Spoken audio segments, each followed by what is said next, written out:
Hello, everybody. Today's session is personalization at scale in the video game industry. Lessons learned from Ubisoft. Jean-Michel Degnan is with us, and he has more than 6 years of experience as a data scientist at Ubisoft. And the floor is yours, Jan. All right. Thank you, Mert, for the introduction. I'm Jean-Michel. I'm a data scientist in the Ubisoft data office, and I'm located in Montreal. And I'm going to make you an introduction around personalization in the video game industry, how it works on that. So about me, previously, before to join Ubisoft in 2018, I work mostly on R&D and digital innovation for smart service applications. So it was touching home application, Internet of Things, customer. And in 2018, I integrate Ubisoft in the DNA department to build and deploy an internal element platform called Merlin. And the role was really to help to find the different components that were useful for a data scientist and onboard new users that were using our tools. Beginning of this year, I switched of team. Now I'm part of the Canadian game production analytic teams that supporting any game Canadian production on any analytic, data science, or AI topics that they need support. On the side of my job, I also have a blog called The Data Guy, and I organize meetups at Montreal for PyData and MLOps community. Quickly, around Ubisoft, in a nutshell, Ubisoft is a French company born in the end of the 80s. They have multiple big franchises. We have Rayman, Assassin's Creed, Rainbow Six, Ghost Recon, The Division, Just Dance, Far Cry, Watch Dogs, and many more. And around the world, the workforce is around 90,000 employees. So it represents more than 150 nationalities and many languages that are spoken. So this presentation is going to be divided in four steps. The first step will be the first one around the context around personalization in the video game industry, discussing after that a little bit more what is needed to make recommendation. The third part will be on the lesson learned from doing that since 6 years now at Ubisoft, and finally discussing around the future of personalization. So for our context, data and AI, usually in the video game industry, but at Ubisoft, it's definitely true. It's a kind of a love story. It's two fields that are investigated a lot by the company on very different topics. So I pick up a few subjects that are currently tackled by different teams at Ubisoft, but just keep in mind that it's only the top of the iceberg, and it's only a glimpse of our project. So we have teams, for example, in our R&D department called LaForge that doing a lot of experimentation around bot to make smarter bots and to improve the user experience. There is also teams that working closely to game developers. The goal really is to trying to detect if there is any performance issue in our games and what is the source of this performance issue.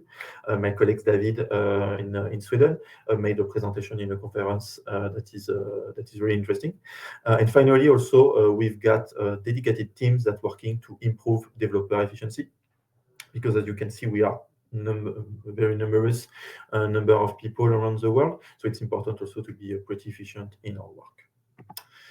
So I really like to start usually my personalization talk internally by this quote from the former president of Nintendo of America, that was saying in 2018 that the competitive mindset of Nintendo was not Sony or Microsoft that are building console and publishing video games, but he was competing for time. So he was saying that, for example, actor like Netflix or Amazon with Amazon Prime or any streaming platform, they are definitely coming in the entertainment time of people around the world, and it's definitely new competitor. And this competitor, the strength that they are beyond their catalog of content, is having personalized experience for the user. So for video game, it's important also to have this mindset. For Ubisoft, we're doing personalization since numerous time. We started to see the first application in game around 2015, but currently this is kind of the big games that has been released in the past years that have a different aspect personalized by AI machine learning. So it's coming on two aspects. You've got recommendation, for example, of content. A good example is the personalization of a song on Just Dance. But there is also a personalization of gameplay. So you can have specific characters that are recommended for you with a specific gameplay aspect. So we really tackle at Ubisoft various aspects of personalization. I wanted to give a quick kudo on all the team that's supporting game production around the world. So my colleagues in France, in Sweden, in Spain, in the United States, or in China that are building personalized experience with data. But there is also teams that doing the kind of the same job, but not for game directly, more for the ecosystem of Ubisoft. Because Ubisoft, there is plenty of components that can exist in the ecosystem. We've got our PC client, we've got our membership, we've got in-game news for games in the main menu of a game, and it's other teams also around the world, kudos for them, that doing this job to building personalized experience on this element. But we are not the only one to do personalization. I took 3 examples of some of our competitors are doing that. Riot Games, for example, present last year in a data console video on YouTube. Some of their work around data and how they deploy, for example, in-game models directly in the client game to recommend items when you play a match of League of Legends. There is also Electronic Arts or Microsoft King that publish different articles around their way to do recommendation of content in game, and that can be interesting for you if you want to dig more on that. Now, let's dive in more on the recommendation stack and all these aspects that are important when you're building a recommender system. So I like to use ChatGPT when I want to have some default definition. And ChatGPT, when I ask what is a recommender system, is defining a recommender system as a tool or algorithm that suggests items, and this suggestion is based on user preference, past behavior, and similar user choice, and it gives the ability to give personalized recommendation. If I put that behind the schema, this is how it looks like a recommender system workflow. There is data, there is a recommender system, and there is recommendation at the end. So if we dive a little bit more now on each component, how it looks like. For the data, for a game company, we're using player tracking data. This data is usually used and collected when people playing the game and help us to understand how the game is used by our players. So it's really useful when you want to balance your online games, if you want to detect if there is an issue in your games, or if you want to understand your player base as a whole. This tracking can be simple or for the full population, but it's usually the kind of data that we use to build a recommendation in game. If you want to build a recommendation, you cannot use raw data because it's plenty of information, so you need to select data and make some aggregation. So we do different kind of aggregation. For example, we aggregate all the statistics for a specific player since he launched the games or on a specific day, specific week. But this data, as it's tracking data, sometimes the attributes can be pretty raw. We have specific ID that cannot be really understood by a human, I will say. So you need to join this raw data with some dimension to better understand that. Something that I wanted to highlight that we're using player tracking data. We're only using in-game data to make recommendation. We don't use your personal data because there is regulation and we try to following regulation. But also we really want to focus on how you are playing and not who you are really outside of the game. So that's the mindset when we're building recommendation. To give you a quick example, I snapshot some of my data. On the left, it is the raw data. I select a few columns in the raw data that coming out of an end of a round on Rainbow Six Siege. So you can know which character I was using, how many kills I have done on the opponent team, and you get the date of the event. The ID of the character that I use are very technical. So I want, if I want to build features, to make it more understandable by me. So I aggregate that at the daily level, and I can after that just map it with a dimension table. And now I can do on a specific day what is the ratio of usage of each character of the game. In this case, I use a lot the Oryx character, like 1/3 of my round. And on the other side, the character called Zero, I didn't use it. So it gives me information on what was my playstyle on a specific day. So now we've got the data, let's dive in the recommender system. So first of all, it's very important to say it's a recommender system. It's not a recommender models. A recommender system is composed of multiple models, usually because building recommendation is a two-step process. So these two steps are very connected. You get the first one that is called the retriever phase. So the goal of the retriever phase is to select a subset of items that could be interesting for a user. Like that, we can have a reduced scope for the second step that is called the ranker phase, where you are going to reorder the selected items per predicted user preference. So it's really a very joint work between two models that can do this job. I'm going to take some time later to give you some algorithm or at least framework that you can use to do this job. So we get two elements, but we still cannot do a recommendation just with the algorithm and the data. We need to have a serving method. So in terms of serving method, there is three main ways that exist usually in MLOps in general.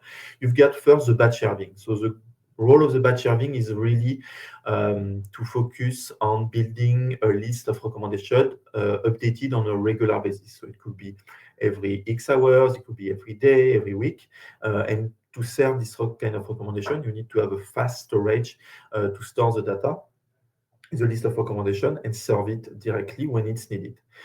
The second way of serving a recommendation in general, it's to use live serving with batch features. So kind of the same way, you've got features to make recommendations that are updated on a regular basis, and you serve and compute prediction just when you need it. So it can be really convenient in some approach, but it's only a first brick for the last step that is called live serving with live features. That's serving prediction on demand, and you also get really fresh data to compute live features and compute as fresh as possible recommendation. In our use case at Ubisoft, it's pretty useful to have both use cases. Some use case working pretty well with batch recommendation, like content recommendation in a shop. You don't need to have really fresh data to make this kind of recommendation. But for example, if you want to recommend songs when you complete a song on Just Dance, it's really useful to have live way to serve model. To design the serving, if we go beyond all the technical aspect to serve models, we have an API that gives the ability to serve recommendation. This API is respecting Ubisoft API standard in terms of component that you need, in terms of authentication. So it's really easy for online programmer that want to have recommendation in the game to make the integration.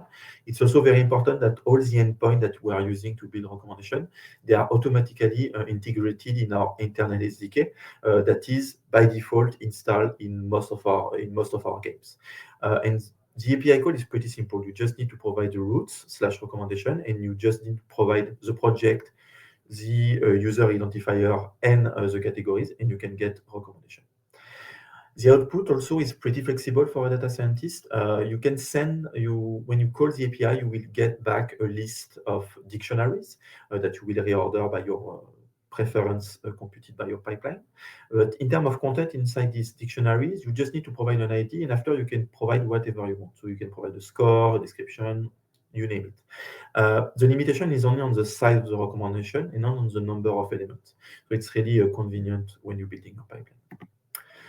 So overall, we've got a first pipeline that can work. That's great, but there is one element that's usually missing in all the explanation that you can see around the recommender system. It's the fallback. So the fallback, it's the list of recommendations that you get if there is no recommendation that coming out of your retriever ranker pipeline. So it's really convenient because this list is kind of a default list. You have different strategy that you can use to feed it. So you can use a random list, a most popular list that you are computing on a regular basis, or a static list that you can define manually. But also, we've got Python script that gives the ability to update programmatically this list. So we can update it on a regular basis, and you will see some example later. But it's important that this fallback is only for the system, and you need to have fallbacks of the fallback of the application that is going to display the recommendation. And usually random items are the way to go. So now we have the full pipeline. That's great. If we want to test a recommender system, there is two paths possible. The A/B testing path, where you are going to compare two recommender systems in parallel, doing the computation of the size of your sample for each population that you want to make a test, and define your engagement metrics that you want to evaluate. But in some case, doing A/B test is not possible because the stakeholders want to have this recommender system display to everybody. So what we can use, it's called causal analysis. So the goal is really to define on the past how the specific metrics were going to evolve. And when you deploy your recommender system, there is a change that happens in the metrics. And if you measure some significant in the difference between what happening in reality and what your models of prediction predict, you can determine an impact. We used that, for example, a few years ago when we deployed new categories in recommendation, and it seems to have break because there was an issue in the client that was fixed after a few days, but we managed to estimate what was the impact of this change that happened. So big TLDR, keep in mind that a recommender system is a combination of models. You need to define fallbacks also that are important. A/B test and causal analysis can be your tools to estimate system impact. And now let's dive on the lesson learned. For the lesson learned, first one, there is this question of cold start. So there is multiple cold start. For me, I define 3 cold start usually. There is a cold start system. So when you launch a game, you have no data. So how you manage that? The second cold start is the cold start for items. You have a game that is live and you have new items that are released that happen usually now. It's a modern game. How you are going to do recommendation of these new items? What is the method? And the last one is I have a game that is live, but I have new user that coming out because there is acquisition of new user, but I have no information of them. After I need to wait a few hours before to have some data. How I can handle the cold start user question? So for the system, as I said, let's dive in more in details. So for the cold start system is really launch of a game, no data to train a retriever ranker. The usual approach is the fallback that will be triggered. What we try to do is to bring a pipeline that will update the fallback with the most popular content in the first hour of the game, and doing an hourly update because it's working great, and make an automation of this project, this part. What we launch a recommender system in the Rainbow Six Quarantine game, the stakeholders was really questioning the way to using the most popular items as a good idea when we launching the game, and they prefer maybe to have a static list that they were controlling. That was a fair point. We try to leverage data from other games to justify our call, but at the end, you really prefer to have a static list. Sorry. What we proposed, it was just to make an A/B test to evaluate the performance of the static list versus the most popular items in the last X hours and after X days and X week. And what we noticed during this A/B test is that having a static list seems to have reduced the overall spending on the cosmetics in the game, and also the engagement by the metrics related to clicks. So the most popular was definitely a best approach for the cold start of a system versus a static list that was in place. For the second one, for the cold start of items, as I said, new items are released in a game, so new catalog, and sometimes when new item is released, it's only for a small amount of time. So the usual approach is to leverage item metadata to determine in the past, with similar metadata for the upcoming games, which user were interested by these items. It can work great, but it really depends on the quality of your metadata. And usually metadata are pretty limited and generic, like for example, only the general categories of items. So how you can go beyond this maybe lack of metadata? An approach that we try, and it's called some kind of DNA. We're trying to define an item DNA based on asset definition. So an item is defined by some image in a game, some description, some files. For example, if we take these cosmetics, what we are trying to do with the item DNA is just to extract the main colors of these cosmetics. We make a subset of colors that we want to identify. We take a few samples of pixels in this image, and we can build this kind of new metadata around color distribution. With this item DNA, what is easy to do, we can take previous interaction of a user and compute a user DNA based on the item DNA that we have built. And with that, when a new item is released, we can easily determine when the item is in our catalogs, which user can be interested by this item based on the user DNA coming from the aggregation of item DNA and the item DNA of the new item. We experiment a bit with this approach on Rainbow Six Siege. A few years ago, we've got a seasonal content for winter event that was coming out, and seasonal content mean new items. So we did an A/B test. Our control group was the classic recommender system that using usually user behavior to build recommendation. And the treatment was during the first 2 days of the event, we were promoting new items based on the user DNA and the item DNA of the new item. And what we saw is that with using this kind of promotion of items, we increase the number of transactions on new items around 8%, and also the number of clicks it was increasing of 42%. So overall, the DNA promotion with the Rexis, joined with the Rexis, was a pretty good approach on that. And finally, for the cold start user, when you have new games, no data in the game for the user. But Ubisoft games are part of a larger franchise. Assassin's Creed, they have 10 episodes before the most recent one, Far Cry, Just Dance. So the usual approach is to use the fallbacks as a default value during the first hours. But what we think is that we can leverage, for example, the number of players on the Assassin's Creed franchise. For example, there is more than 155 million unique players, and this information we can help us to shape the experience of the user, because we can recommend, for example, content that are pretty similar by pre-computing recommendation in the upcoming games for non-user based on their preference in terms of play styles, how they play. It's something that we are going to experiment in the future. The second lesson, it's related to a concept of characters in companies called the in opinion, called the HIPO, highest paid person opinion. It really highlights the fact that in company you need to nurture an experiment mindset to validate ideas, because the highest paid person usually has strong opinions, sometimes good ideas, but sometimes you need to do some A/B tests. I put this match to illustrate. For example, when I launched Assassin's Creed Odyssey, there was a manager around the project that I was working on that didn't like too much that recommendations were updated on a daily basis. And he was thinking that weekly update was better. So we decided to say, let's try and do an A/B test to evaluate. And what we saw is that the weekly update seems to reduce the spending in the game, but also the engagement in terms of clicks. So the hypo was more. So it's important really to do A/B tests, so like that you can validate hypotheses. The third lesson is more around tech stack. So something that I learned by doing personalization in production is that you should not be too much attached to your tech stack, because I take a quote from a discussion that we had in a Q&A for data migration topic around the fact that, there is always migration, said with a stronger French accent. And that's pretty true, and it was a very right statement in this Q&A. And to give you an example, on my first project, Assassin's Creed Odyssey, we started the project, it was one analytic platform, that was not the first one, but we started to use a ML platform that was built on top of this analytic platform. After that, there was the first ML platform that was in place called Merlin that we used to build a recommendation on Odyssey. But during this time also, there was an evolution of the analytic platform that bring a new analytic platform. After that, it was pretty steady in terms of platform, but the future is full of surprise.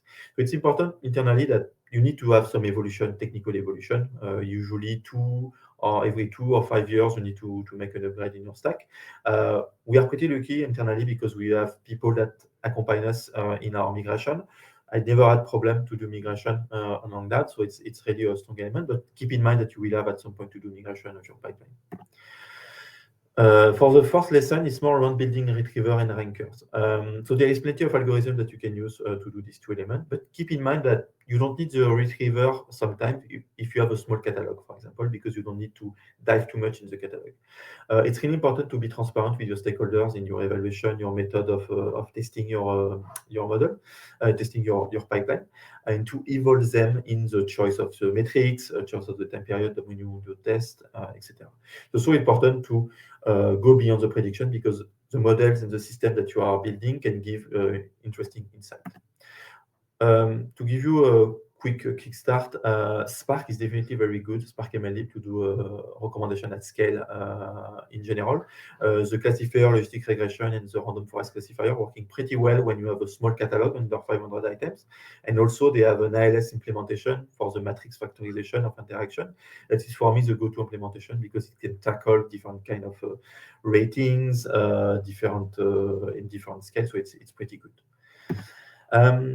You will also see that deep learning, as everything in machine learning AI in general, can be used to build retriever and ranker. So you have different flavor, MLP, RNN, you name it. Some people will say it's good, some will say it's bad. My take, you should take deep learning approaches as any algorithm because it's only a gradient descent at the end usually. And they are definitely good to generate embeddings, so keep that in mind. In terms of process, for me, my go-to way, when you build your testing data, you should do a time split. So you should always try to predict the futures and use different testing data period, usually mixing weekday and weekend, because for video games, the consumption of video games during the weekend is different during the week. So it's important to have that in mind. For the metrics, very classical one, hit ratio for the quality of your recommendation, NDCG to evaluate the quality of your ranking, and also measuring the diversity of recommendation is important. But keep in mind that you should also keep an eye on the time that you take to train your different models and the inference time. In terms of benchmark, very simple, most popular items, random recommendation or OST rule working great. And for the metrics and benchmark, keep in mind that these metrics should be used also to monitor your system online and offline. But you should sometimes go beyond algorithm and focusing more on feature engineering. And exposing the features that you are using in your pipeline is also very important. For example, we make some experiment on Rainbow Six Siege. We try to compile all the transactions that happen on a specific time period and use that with the ILS to factorize all the interaction and project this factorization in a 2D dimension by adding some layer related to where people bought the items, store or marketplace, versus what was the category of item. And we can see connection between items from the marketplace and store, and also between same items on the same areas that are pretty tight and connected. So it's really useful for a production to understand the synergy that can exist, and using the LS and can help to do so. For filtering and promotion, I'm going pretty fast on that, but you can promote new items definitely, but keep in mind that it's not the role of the recommender system to make promotion. It's more a part of a more bigger editorialization strategy. So it's recommender system are only one brick. And it's also important on your serving that you should send more items than what can be displayed. A good rule of thumb for me is to send 2 times what can be displayed, because like that you have some buffer of people interacting a lot and want to apply some capping rule or something like that. But the less sexy part that I learned is to think about sunset strategy of your pipeline, because you cannot have a personalized experience that is live all the time. Because, for example, in game, you have life cycle. You have a launch game where you acquire a lot of players, but at some point, after a few years, you manage to reach some plateau in games, because in terms of acquisition, it's kind of steady. In terms of retention, it's kind of steady also. So it's important to always evaluate how much it costs to run your recommender system with a ranker retriever step versus only having your fallback strategy. And it can help also to take decision on future project on what will be the potential impact that you can get on deploying the features. We did an exercise where we compare how our personalized pipeline with a ranker retriever versus our fallbacks that are the most popular item were performing on different games. So we make an experiment during a few months. And what we saw, for example, on our metrics around ROI, that on Rainbow Six Siege, it was pretty strong, but on game like Assassin's Creed Odyssey or Quarantine, the gain was pretty close of how much it cost. And on some game, for example, Assassin's Creed Valhalla, it was definitely the fallback was better than the personalized experience. So we decided, for example, to switch back this project to a sunset and go in the fallback our strategy. And finally, for the last lesson on this section, it's important to document everything. As I said, data is moving, disappearing, but Confluence page usually staying.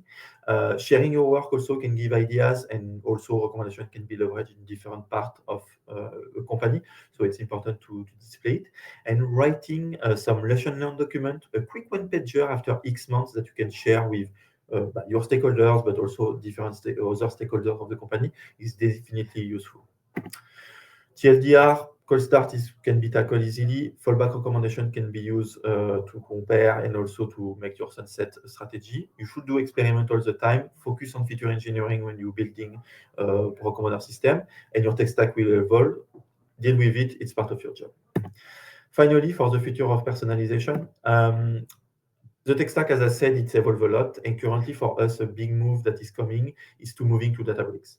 So Databricks will bring, of course, new capabilities in terms of computing, but also more control in the serving methods that I present you, and potentially new endpoint that we will be able to design internally. But what we saw also, it's a movement of standardization, because now we're starting to have projects that are running since maybe 10 years now, so we have a lot of experience, so we want to start to standardize a little bit things. On the retriever anchor side, if we go beyond the classical algorithms that are pretty cool, like transformers, graph, etc., for me, I have two things currently that I'm pretty excited of. So the first one is really using LLM and VLM for item user embedding. So there is a quick experiment that I have done with GPT-4 O. I just send a thumbnail of Assassin's Creed Odyssey games, and I ask him with a prompt, can you classify this asset between the four elements, so fire, wind, water, and earth. And he gave me quite a good result, because he said that 90% he could be assigned to a fire element, and 10% to a wind element. So definitely, it's really good, I think, this kind of technology to develop new embeddings, and I'm pretty excited to work on that. The second one that I'm currently diving in is Spotify that open source a package called Voyager that is usually used to make fast approximate nearest neighbor search. It's usually, this approach is kind of used normally when you're building a retriever phase, and it's kind of the same approach that we can see in vector database. So I currently experimenting with it. I have very interesting result, and it's a pretty good package that I advise to people. And finally, I wanted to give a quick shout out and big kudos to my colleagues in Paris that working on the NeoNPC initiative to leverage LLM in-game directly. The project really is to build a more natural way to interact with non-playable character in the game by using speech to text to directly interact with the character that will react to your way to speak to him. So like that, really, it brings personalization to another level, because you really interacted in a human way with a character, and that will adjust on that. It's really a joint work between game developer and writer that designs the character, trying to define all the guidelines and all the story that is behind the games, and data scientist Emily that working to build the guardrails to keep the character on track, and that everything can be scalable. If you are curious on that, there is a really good blog post made by Ubisoft, and also my colleague Melanie made a great presentation at the Game Developer Conference of this year. That is really cool if you want to learn more. So that's it for me. But there is still one more thing that I want just to keep for my presentation. It's some recommendation, kind of a secret level in a video games. Some stuff that I think can be relevant for anyone interested by recommender system that I will have really liked when I started to work on these topics to start on. So the first one is really a package from Microsoft called Microsoft Recommenders. That is really for me a very complete package if you want to dive in recommender system, having a good all the good Python library that can be useful is definitely a great place to go. They have also very nice notebook for each algorithm implemented with all the references and all the paper linked to it. The second one is Practical Recommender System. So it's a book by Kim Falk that presents you the overall way to build a recommender system with a real-life example of movie recommendation. I really enjoy reading it at the beginning of my career on this topic, and it's really a complete book, pretty easy to understand for anyone with a small background in mathematics, and you are good to go. In terms of data set, for sure, there is plenty of data set that you can see, the IMDb data set, all the data set that you can see in many papers. I wanted to highlight more an hidden gem for me from Julian Macaulay from the University of California that collect a lot of different data sets in one place. So you get data set around beer ratings, clothing, social network, Super Nintendo, Super NES songs. It's really diverse, so I'm pretty sure that you can find something interesting for you on this source. Also, in terms of people to follow online on this topic, I have 3 people in mind, but there is definitely more. Eugenian from Amazon that doing a great job on that and have a very nice blog around LLM and machine learning and recommender system in general. Kim Falk, you see it on the book, and Alexander Petrov, that doing a lot of papers around using transformer in deep learning for recommender system, and he's doing a really great presentation on that, so you should follow these people. Also, in terms of podcasts, the Expert podcast, where you get a lot of people that you can follow discussing recommender system in production, is really cool. And finally, the conference around recommender system that is going to happen in a few weeks in Italy, called ACM Rexis. I usually build a recap of the conference with my selected paper, that if you are curious, there is some link for the past conference. And finally, companies that are really interesting to follow. I really like companies around the music streaming industry because they have usually huge catalog, so it's very sparse interaction in catalog usually. And Spotify and Deezer are really good paper and approaches around their way to tackle recommendation that I'm strongly advise people to have a look. So that's it for me. So if you have any question, feel free to go. I have some. So Jackson asks, will the slide be shared after the session? Yeah, for sure. I will do a PDF extract and you will have access to the different slide and links. Cool.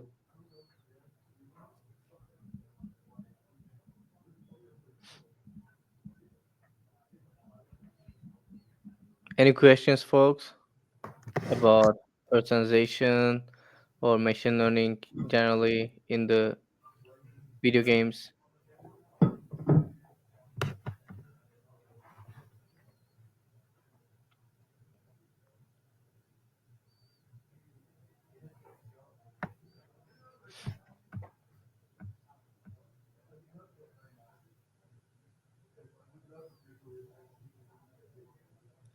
So Katarina asks, do you think recommender system could be used with physical services? Like physical services, we need maybe more context on that. Yeah.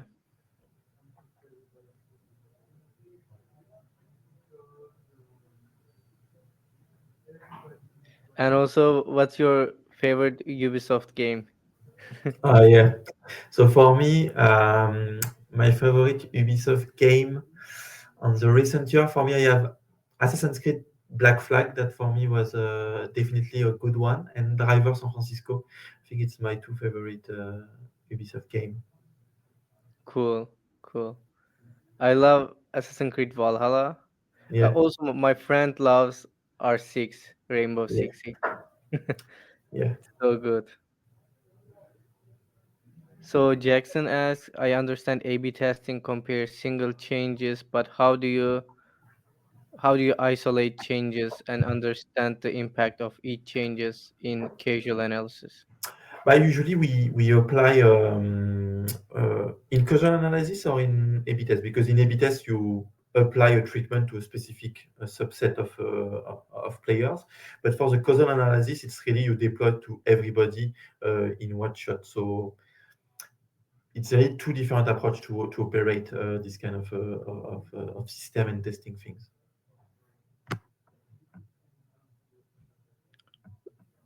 Yeah, so Katerina says to give more context, for example, aviation recommender system could be used with physical services, for example, aviation. So I guess you mean, but I mean, I'm pretty sure that when you're buying tickets, companies having recommending you the right ticket that could be interesting on based on your historical. So for sure, they on this kind of industry, you've got also recommender system that are in place. But after more physical companies, but yeah, I mean, any company that's selling you something, services or content can bring a recommendation in general. So Amazon is recommending you items. There is a when there is content and user, you can make recommendation in any ways. Mm-hmm. Yeah, makes sense. And Mark asks about how do you use longitudinal data to enhance personalization over time when personalizing experiences? Longitudinal. I will maybe just switch to the Q&A. It will be easier to have any can stop sharing. I don't see the question on my side. It's more like a geographical Usually we don't use this kind of information, or at least for me, because it never really brought too much value when we did test offline. Because sometimes when you play, for example, on Rainbow Six Siege, you can see that people playing more the Asian character in Asia. And currently, if you build a recommender system based on the operator usage, it's kind of easy to catch that and to catch the specificity because it's pretty tied to the usage of operator. So our system can adapt on that. But we don't use too much geographical data on that. Sometimes when you are, I know that some application you have some catalog restriction based on your location, and it's used on that to reduce the catalog that you are diving on. But it's usually not too much on that in our pipeline. Yeah. Once again, it's more how you play that is interesting on that. And also Brand asks, I was gonna ask was answered regarding the NPCs being able to interact with the user based on direct input. Yeah, You already answered that. yeah, I ask with that, but yeah, definitely it's a very cool project. Once again, presentation of Melanie at GTC and my colleagues is definitely a place to watch because it's really interesting. It's definitely, I think, a future of personalization because it will touch very different aspects also. It's only the beginning on this thing, and the LLM or any AI system can be really powerful on that. Yeah. And do you think that small language models would be useful for the NPC LLM stuff? Maybe I think definitely the team benchmarked different models when new models was coming out. It was really collaborative work also with NVIDIA that was a partner on this project. So it's definitely there is ability to do so, but the big question is where are you going to deploy your models? Is it in the game directly? Is it in the cloud? So there is this kind of question that need to Yeah, be tackled. But for sure, my point of view on that is that these small models are definitely a way to explore at some point. yeah. Maybe there will be some kind of cloud that communicating with game every Yeah, well, time. currently the API that we are using to serve recommendation, it's calling the cloud behind our endpoint to fetch this the recommendation. But the question is, what is the latency that you can expect? Yeah, Because it can take more time. You have to take the network and all these things versus having something deployed in the game. So that's the kind of trade-off that the teams behind Neo NPC trying to find and find the right balance on that. So it's a very complex subject, but I think it's a pretty in the air and a very hot topic usually. definitely. So another question from Jackson, can you compare streaming and batching recommendation system in terms of running cost, development efforts, and business impact? That's kind of my that's what I want to do even when Databricks will be there to compare the cost of a batch recommendation versus a live recommendation and trying to find the sweet spot. Because something that I see is that at some point in the life of a game, you want maybe just to have batch recommendation versus previously you had live recommendation. But what we do sometimes, it's 2 or 3 years ago, we release new content for a game. So new people will come out. So maybe at some point you want to reactivate the live system versus having the batch system. So it's this kind of things that we want to explore to see what is the right balance on that. That definitely we want to try currently. And I'm pretty sure that with Databricks and all the people working on our data platform, we'll manage to make this kind of investigation. My dream is maybe to write a papers for a Rexis conference around this aspect, and I will see how it goes when we'll have everything up and running on Databricks. Yeah, fingers crossed. Yeah, So also Mark says for context by longitudinal, I mean collecting the same metrics over time to enhance your personalization development. Hmm. I will have to think about that on that. Yeah.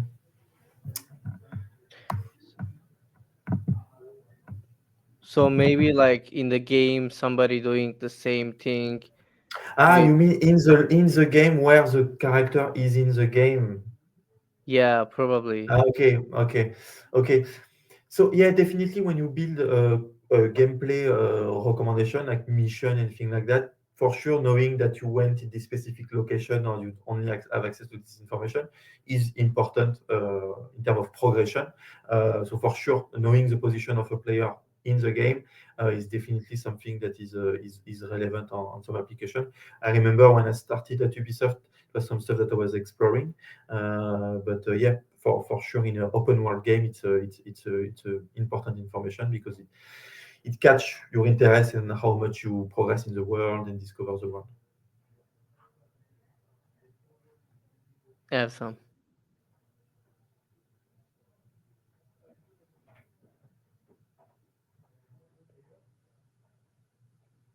Any other questions?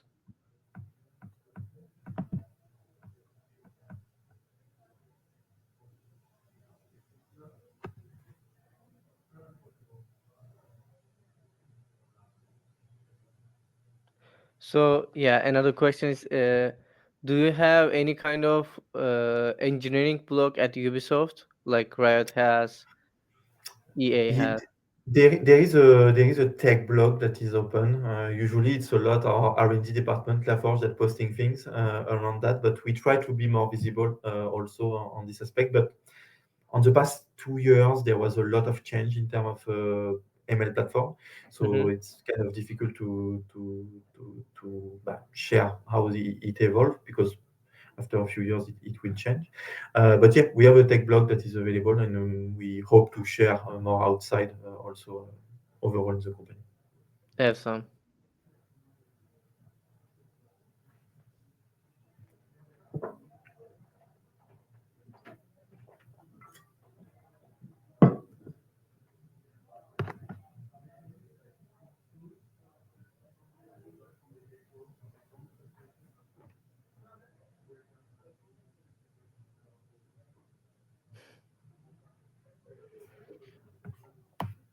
Yeah, Katarina asks, could you please remind me what did HIPPO stand for? I love the acronym. Yes, so it's highest paid opinion. So there is multiple archetype if you type hypo, because there is also the wolf, there is also the zebra, there is a different kind of archetype. It's pretty fun, but the hypo is the funniest one I found. Cool.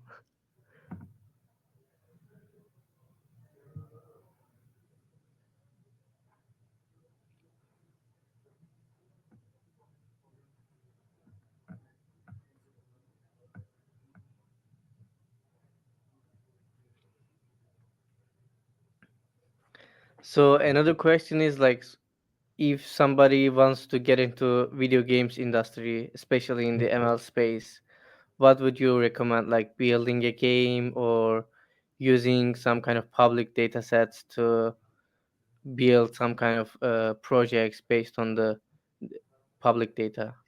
Yes, so for me, I think definitely building a data set and project that you like with the data from a game that you like. But it really depends on the kind of game that you like. But there is multiple open source dataset on video games that you can find on Kaggle. There is also company that sharing their data. A good example, I think the company behind PUBG a few years ago had an open API that you can fetch the different match of a game, and after doing analysis, so it's pretty cool. So for sure, having this kind of portfolio project is definitely a good addition, and you can find anything on that. But definitely for sure, I will go beyond. Usually the Steam, there is a Steam dataset on Kaggle. It's pretty basics, I will say. So you should maybe go deeper and don't hesitate maybe to do your own dataset. For me, more, I really Mhm. like card games, and there's a lot of people sharing decks online. So I like to scrap the internet to build my own dataset and trying to work on. And I think it's definitely a plus on your portfolio in general. Yeah. And also, so is it possible to scrape some kind of data from the Ubisoft games or like video games generally? Is like, are there any kind of policies against these like scraping from inside the game? Inside the game, I mean, it means like anything that you can do in game, what is allowed or not, so what is hacking or not, or thing like that. So there is definitely rules on that.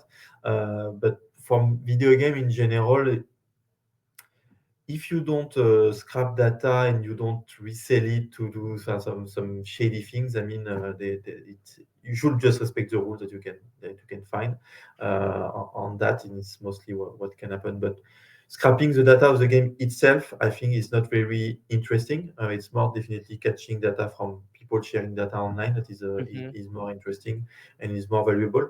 And yeah, have a look sometime on companies. Sometimes they have some open API that you can use. That is definitely good overall. Yeah.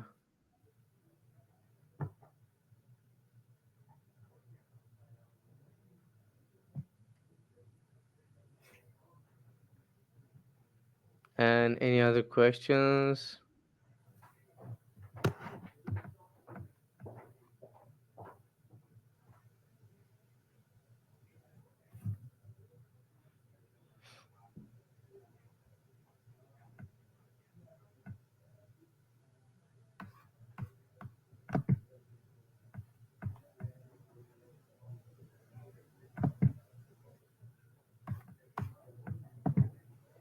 So maybe we can wrap up this Yeah. session.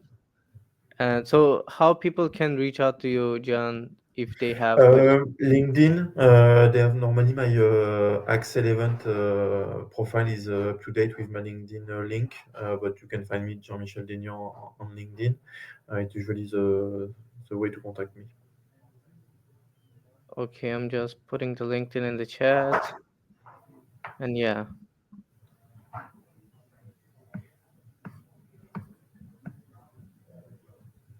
Okay, it was great to have you here on the Yep. stage.